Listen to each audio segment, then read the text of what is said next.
Ministry of health यानी कि स्वास्थ्य मंत्रालय द्वारा संचालित national board of examinations in medical science ने 13 जनवरी 2026 को एक आदेश जारी कर 0 परसेंटाइल और -40 परसेंटाइल वाले कैंडिडेट्स को चिकित्सा क्षेत्र की हाईएस्ट डिग्री यानी कि एमडी और एमएस के लिए दाखिला देने की मंजूरी दे दी है, जिससे पूरे भारत के डॉक्टर्स में हड़कंप मच गया है। अब उनका कहना है कि इस तरह से योग्यता के मापदंड तो खत्म ही हो जाएंगे और कंपटीशन में 800 में से जिसको 0 नंबर मिल रहे हैं, अब वो भी डॉक्टर बन जाएगा और सर्जन भी बन जाएगा। तो मरीजों के जीवन के साथ ये खिलवाड़ तो है ही, जिसका विरोध अब शुरू हो गया है। मिनिस्ट्री ऑफ हेल्थ ने 13 जनवरी को एक आदेश जारी किया है कि अब नाकाबिल लोग भी डॉक्टर आसानी से बन पाएंगे। तो क्या हमारे देश में अब एलिजिबल लोग नहीं रहे, कैंडिडेट नहीं रहे? इसीलिए तो ये आदेश जारी हुआ है। तो सही है। आपको मालूम है 20,000 सीट खाली, उसको भरने के लिए ये आदेश जारी हुआ है। यानी जो कट ऑफ लिस्ट है वो -40 SC ST OBC के लिए कर दी गई है, -40 यानी 0 से भी नीचे परसेंटाइल आ गया उसका, जो पहले 237 था। अब सवाल ये उठता है कि ऐसा हुआ क्यों? पहले हमारे देश में 387 मेडिकल कॉलेज हुआ करते थे पूरे भारतवर्ष में। अब हो गए 818, धड़ाधड़ खोल दिए। हर जिले में एक एक कॉलेज खुलते जा रहा है, मेडिकल कॉलेज MBBS का खुलते जा रहा है। लोकसभा में ये अभी कहा इन्होंने कि टोटल हमारे पास जो सीट्स हैं MBBS की वो 1,40,000 के करीब हैं। ठीक है, और साथ ही साथ एलोपैथी डॉक्टर्स जितने हैं वो 17,88,185 हैं। आयुष के डॉक्टर्स, आयुष यानी जिसमें BMS मिला दें आप, योगा के, नेचुरोपैथी के, सिद्धा के, यूनानी के, ये सब मिला दे तो 7,51,768 है। साथ ही ये कहा गया कि 811 लोगों पे एक डॉक्टर है, यानी डॉक्टर्स की बहुत ज्यादा डेफिशिएंसी है। उस डेफिशिएंसी को भरने के लिए इन्होंने मेडिकल कॉलेज ज्यादा खोले। मेडिकल कॉलेज ज्यादा खोले तो उनको सीट्स ज्यादा मिली, सीट्स ज्यादा मिली तो उनको भरना भी है किसी तरह से। तो 20,000 seats are still vacant which are to be filled. भरना है उनको किसी तरह से, तो इसलिए ये कट ऑफ लिस्ट जो है नीचे नीचे नीचे करके रिवाइज करके और नीचे तक चली। तो आपके हिसाब से ये सही किया सरकार ना? मैंने कब कहा सही किया? मैं तो कहता हूं ये बिल्कुल गलत है, क्योंकि क्वालिटी और क्वांटिटी दो चीजें होती हैं। आप क्वालिटी पसंद करेंगे या क्वांटिटी पसंद करेंगे? मैं आपसे पूछता हूं। क्वालिटी पसंद करेंगे। तो जब क्वालिटी पसंद करनी है तो वो भी मेडिकल फील्ड में, और इस फील्ड में तो मैं क्वालिटी ही पसंद करूंगी। मेरी सेहत की बात है। आप अच्छे से अच्छे डॉक्टर के पास जाना पसंद करेंगी या नॉर्मल डॉक्टर के पास चली जाएंगी? स्पेशलिस्ट के पास जाती है। स्पेशलिस्ट के पास ही क्यों जाती है? इसलिए कि आप चाहती हैं कि मेरा अच्छे से अच्छा इलाज हो, मेरा इलाज हो, मेरे स्वास्थ्य का रक्षण, मेरे स्वास्थ्य के साथ कोई खिलवाड़ ना हो। मैं यही सोच के जाऊंगी, क्योंकि स्वास्थ्य बड़ा इंपॉर्टेंट है। पहली माया निरोगी काया, यही तो कहा जाता है। निरोगी काया सबसे बड़ी बात। और अगर काया ही आदमी की बीमार हो जाए, जैसे मान लीजिए किसी को बुखार हो गया, उसको टटियां लगी हुई हैं, उल्टियां आ रही हैं, और उसे मैं कहूं कि मैं तेरी फेवरेट डिश समोसे लेके आया हूं, नहीं खाएगा, थोड़े से पकौड़े खा ले। नहीं खाएगा ना? नहीं खाएगा। क्यों? क्योंकि उसका स्वास्थ्य ठीक नहीं है, अंदर से उसका मन ही नहीं कर रहा है। और सबसे पहले इसलिए स्वास्थ्य। और हमारे आदरणीय प्रधानमंत्री श्री नरेंद्र मोदी जी ने भी ये कहा कि 2047 तक उनका एक लक्ष्य है, सपना है, स्वस्थ भारत, विकसित भारत। तो ये तरीका निकाला सरकार ने। स्वस्थ भारत तो हो ही नहीं पाएगा इस तरह से, जब आदमी ही बीमार रहेगा और उसे डॉक्टर अच्छा नहीं मिलेगा, डायग्नोज अच्छा नहीं होगा, सर्जरी अच्छी नहीं होगी, मेडिसिन उसको ठीक ढंग से नहीं लिखी हुई मिलेगी। मेडिसिन देगा कैसे जब उसे नॉलेज ही नहीं होगी? नॉलेज ही नहीं है, उसको नॉलेज नहीं है तो वो मेडिसिन कैसे देगा? ये बात आपकी बिल्कुल ठीक है, लेकिन क्या किया जाए? तो इन्होंने क्वालिटी और क्वांटिटी समझौता कर दिया उठा के। ये समझौता किया है, लेकिन इनको ये भी तो देखना चाहिए ना कि आप किस फील्ड में समझौता कर रहे हैं। मतलब एक चिकित्सा का क्षेत्र ऐसा है कि एक जिम्मेदारी वाला क्षेत्र है, ये कोई व्यवसाय नहीं है। और जो है कि ईश्वर के बाद अगर भगवान किसी को माना जाता है तो वो डॉक्टर्स को बिल्कुल माना जाता बिल्कुल है। माना जाता है, डॉक्टर को माना जाता है, क्योंकि एक तो ये जीवन एक जिम्मेदारी है। हाँ, जीवन भगवान देता है। बिल्कुल। और उसको और उसके बाद उसको रक्षक जीवन का रक्षण कौन करता है? डॉक्टर करते हैं। डॉक्टर करता है। तो इसलिए डॉक्टर दूसरा भगवान माना जाता है। ये एक जिम्मेदारी वाली फील्ड है, कम से कम यहाँ तो आरक्षण नहीं होना चाहिए। आप क्या कहते हैं इस बारे में? बिल्कुल नहीं होना चाहिए, आरक्षण नहीं होना चाहिए। मैं आपको उदाहरण देता हूं कि क्वालिटी और क्वांटिटी पे पहले आते हैं हम लोग। हीरा देखा है? बिल्कुल डायमंड बिल्कुल देखा है। सभी के लिए डायमंड की सभी इच्छा होती है। जैसे सोने की इच्छा रखते हैं लोग, डायमंड की भी इच्छा रखते हैं। अगर आपको डायमंड मिले तो आप क्या करेंगे? कान में पहनेंगे? बिल्कुल। या गले में रिंग पहनेंगे? बनवाऊंगी, गले में हार अंगूठी बनवाएंगे? हार बनवाऊंगी। और अगर उसके बदले में आपको कोयला पकड़ा दूं तो मैं उससे हाथ सेकूंगी। अब मनीषा जी प्रश्न ये उठा कि कोयला और हीरा दोनों एक ही जाति के हैं। यानी purest form of coal, carbon, is known as diamond. तो डायमंड को तो आप कान में पहनेगी, गले में पहनेगी, अंगूठी में पहनेगी, सर पे राजा लोग ताज में पहनेंगे, लेकिन क्या कोयले को पहनेंगे? बिल्कुल भी नहीं और पहनेंगे। एक हीरे की कणी से आप चाहे तो पूरी ट्रेन भर के कोयले की खरीद दें। तो कोयला और हीरा में अंतर आया नहीं आया? क्वालिटी और क्वांटिटी में अंतर आया नहीं आया? आप खाना खाती हैं तो अच्छे से अच्छा खाना खाना चाहेंगे ताकि आपका स्वास्थ्य बना रहे। उस समय क्वांटिटी देखेंगी या क्वालिटी देखेंगी?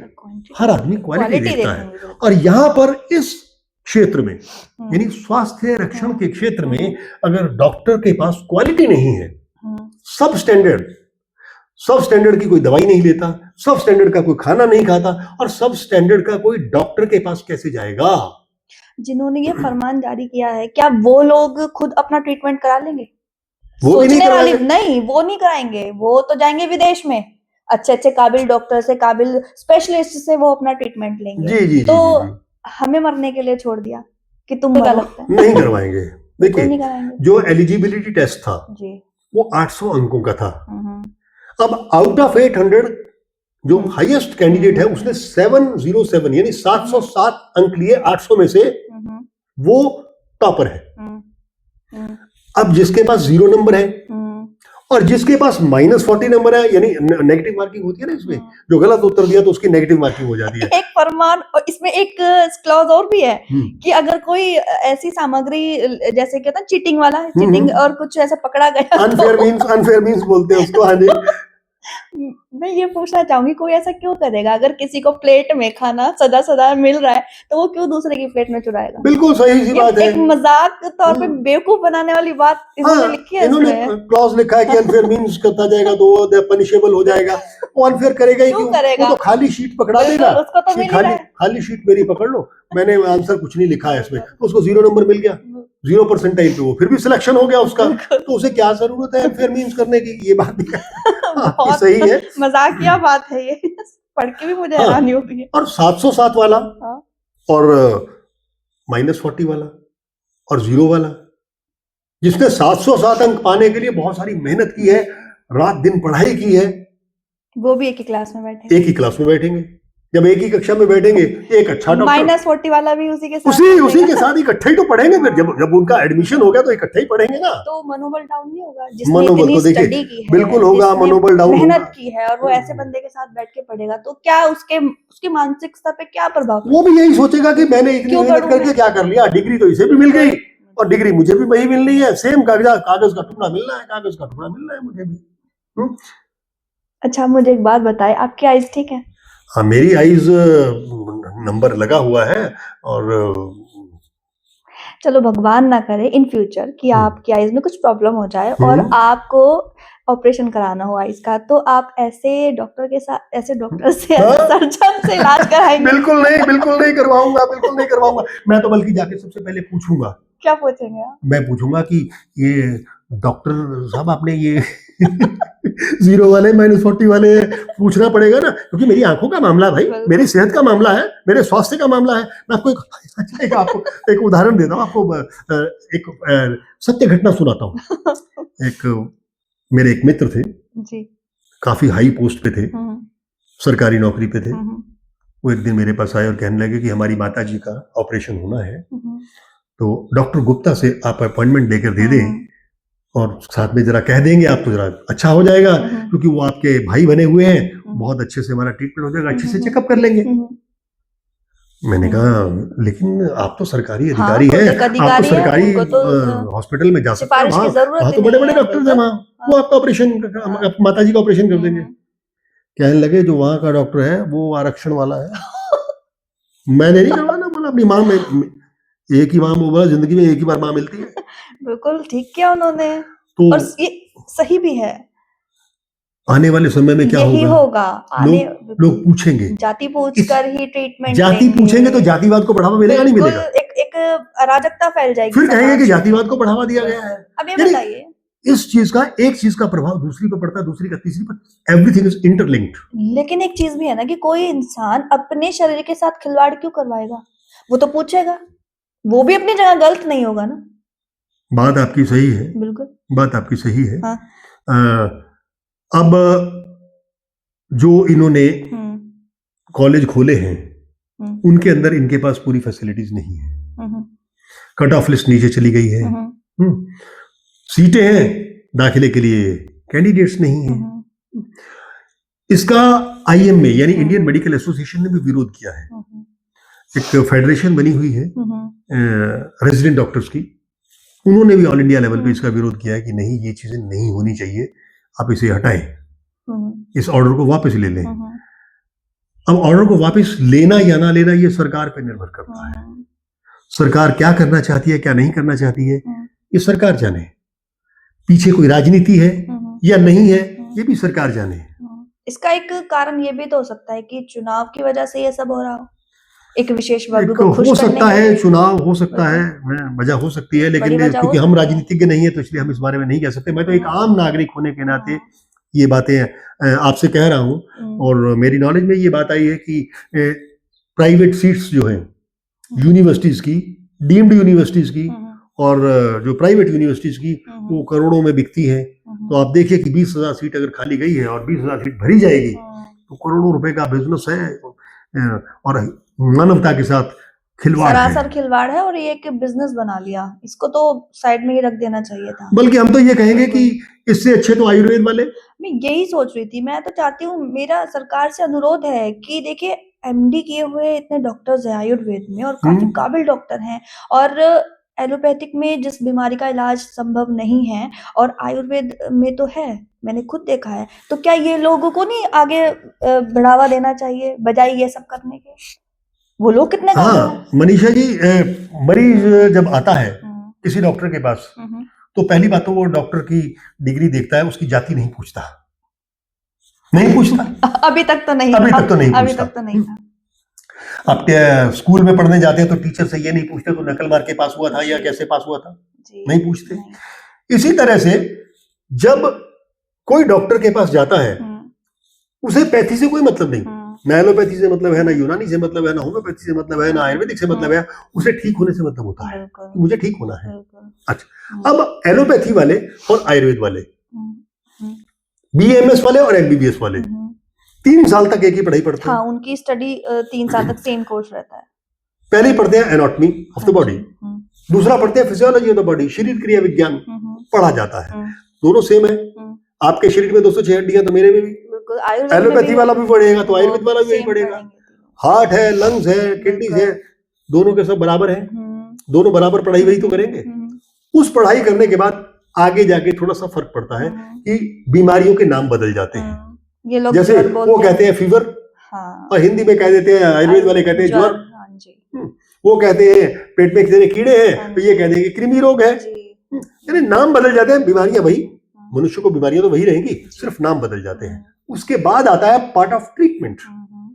पार्ट ऑफ ट्रीटमेंट में वो केमिकल्स है उसके अंदर ज्यादा, या सिंथेसाइजेशन की हुई है। यहां पर क्या होता है, आयुर्वेद में हर तरह की मेडिसिन है।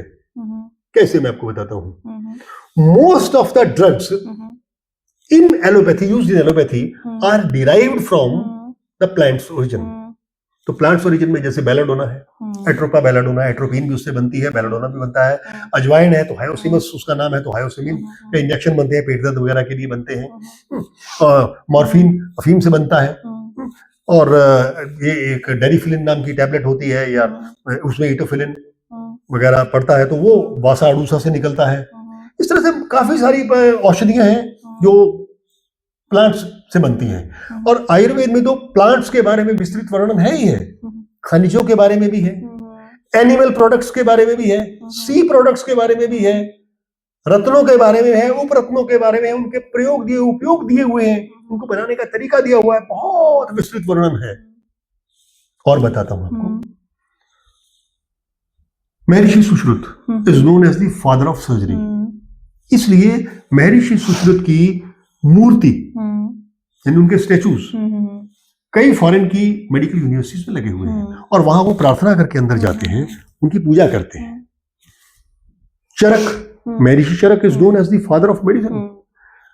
जितना विस्तृत वर्णन दिया है, डिटेल्स में दिया हुआ है, उतना डिटेल में तो कहीं मिलता भी नहीं है।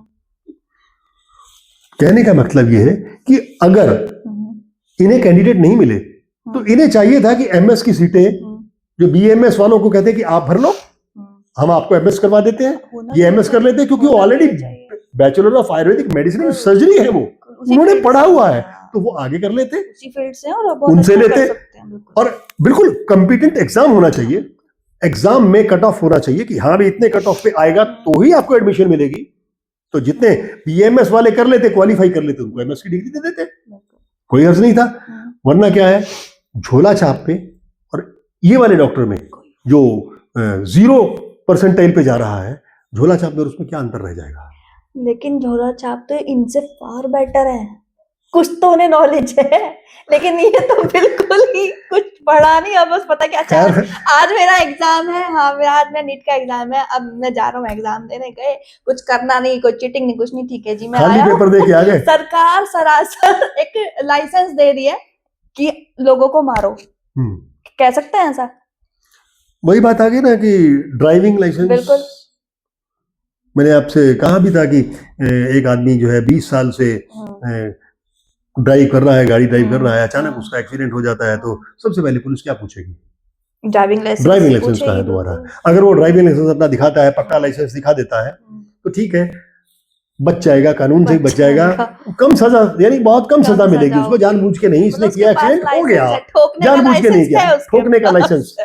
इसी तरह से इनके पास ये जो नए नए एमएस आएंगे बिना पढ़े, जिनकी एडमिशन हो गई है, जो एमएस आएंगे या एमडी आएंगे, तो ये क्या करेंगे, इनके पास लाइसेंस होगा मारने का, और अगर by the way court of inquiry बैठती है या कोर्ट कहती है कि नहीं इंक्वायरी करो, कि पेशेंट कंप्लेंट करता है कि हमारा पेशेंट मर गया है, या उसके रिलेटिव्स कंप्लेंट करते हैं पेशेंट मर गया है या कुछ हो गया उसको, तो इंक्वायरी में कौन बैठेगा, बड़े से बड़ा डॉक्टर ही तो बैठेगा, स्पेशलिस्ट ही तो बैठेगा, और वही वह एमडी और एमएस होंगे, यही तो बैठेंगे, यही बैठेंगे। और एंड ऑफ द डे होगा क्या पेशेंट वापस आ जाएगा, पेशेंट तो वापस भी होता रहे, लेकिन पेशेंट वापस आ जाएगा। इसीलिए तो हम ये कह रहे हैं कि ये सारी की सारी जो है प्रोसीजर जो है ये गलत हुआ है, ये ऑर्डर जो है ये गलत हुए हैं। इन ऑर्डर को सारे को रिवर्स करना चाहिए।